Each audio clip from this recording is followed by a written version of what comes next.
I'm Dr. Chung. I'm your friendly proctologist. Join me on this new adventure. I'm vlogging. Isn't that weird? There's no fluorescent lighting here. It's a nice and gloomy day here in Southern California. But let's do some chatting. And first thing foremost, I gotta confess how I feel right now. And that is, I feel like a complete idiot. But this is how vlogging feels when you're probably doing it for the first time. I'm incredibly self-conscious right now. I'm walking with a camera stuck to my face and I'm talking to no one.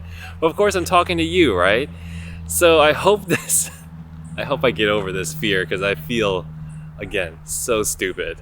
But let's do some chatting. So the topic I'd like to explore with you today is why are doctors and surgeons alike so difficult to talk to, so difficult to connect with? I mean, you're there to discuss your most personal issues about your health, your mortality, your medical conditions, yet you come out feeling rejected, you come out feeling like they don't understand you.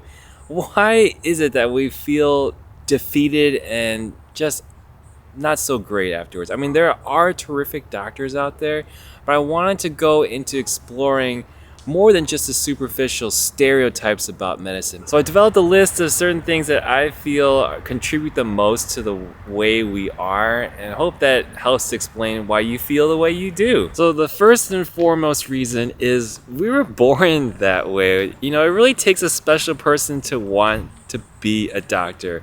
And I'm not saying the type of person that wants respect and wants good grades. I mean, it's a lot of torture, a lot of time spent, a lot of sacrifice to become a physician, right? So it definitely takes a certain person to want that kind of abuse as well.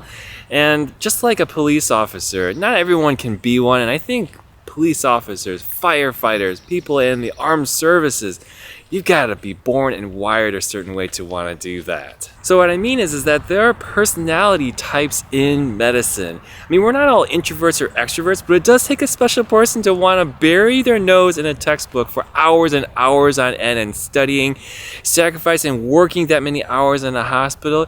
It really does. So many of us do not have the social skills that are as mature as people like, for example, in sales, working in team settings all of the time while in training, right? So the next reason why we are so weird is because of the cutthroat competition we are constantly facing. I mean, this is really starting from birth, probably with our parents, of course, you know.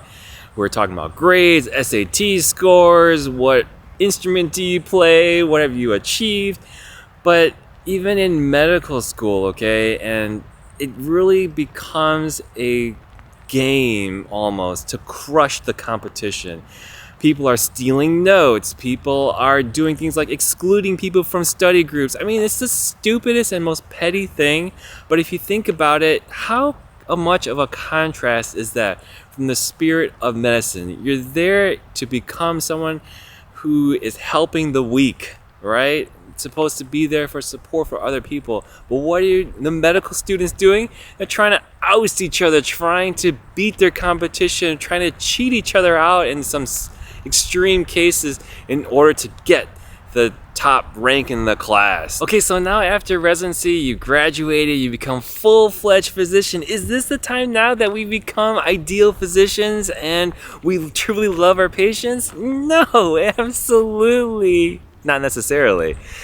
And I'll tell you why, especially these employed physicians, because I used to be employed before I had my own office. And I'll tell you one of the biggest negatives of being employed is that a lot of these people are salaried and there simply is no incentive to work harder. You work your butt off, you work from 7 a.m. to like 10 p.m. at night. And some of these surgeons are paid the same no matter how much work they do. So what does that mean? If a patient calls in with an emergency, like Dr. Smith, I've got a patient here who just called in, they got a terrible and painful hemorrhoid. Will you see them today? Will you fit them in their office? And the doctor said, no, I'm sorry, I've got to go at 5 p.m., time's up, I gotta clock out. Tell that patient to go to the ER. So this has gotta be the next question in your mind, right? Is how the heck did my doctor, who is so emotionally stupid, get to become a physician? Who let this person in? Who let this person graduate? The answer is the medical schools. So this leaves medical schools with an incredible responsibility to make sure that they can accept as many of the good doctors as they can, right? But can they make it a perfect 100% rate? No, they can't. Why? Because, well, there's a few reasons I can think of off the top of my head. Number one, guess who's on the admissions committee? The doctors that are on the admissions committee have been admitted with the same criteria, but a much older set of criteria. So are those people going to be guaranteed to be humanitarian doctors? I don't think so. Even back then, they had less criteria. It was all about what grades, what volunteering, you know, it's whatever stats were on paper. They did not do a good job making sure these people were going to be human doctors. And let's even assume for a second that the medical school's admissions criteria was the ideal. Can you still get in? Can you fake it? Yeah, you absolutely can. They have tutors, they have programs that you can pay in order to fake the interviews, in order to shape your resume, in order to get the right activities like Teach for America, maybe do a missions trip in Mexico or something like that. You can fake it till you make it, because you know what? It's impossible to get to know somebody from beginning to end just from an interview or a paper application. So I harp on this stuff a lot, and you must think I hate doctors or I hate my own profession and stuff like that. No, I don't. I love my job. I love my fellow colleagues. But you know what? We gotta do better. And there are some doctors out there that, you know what? I look at them and they shouldn't be doctors.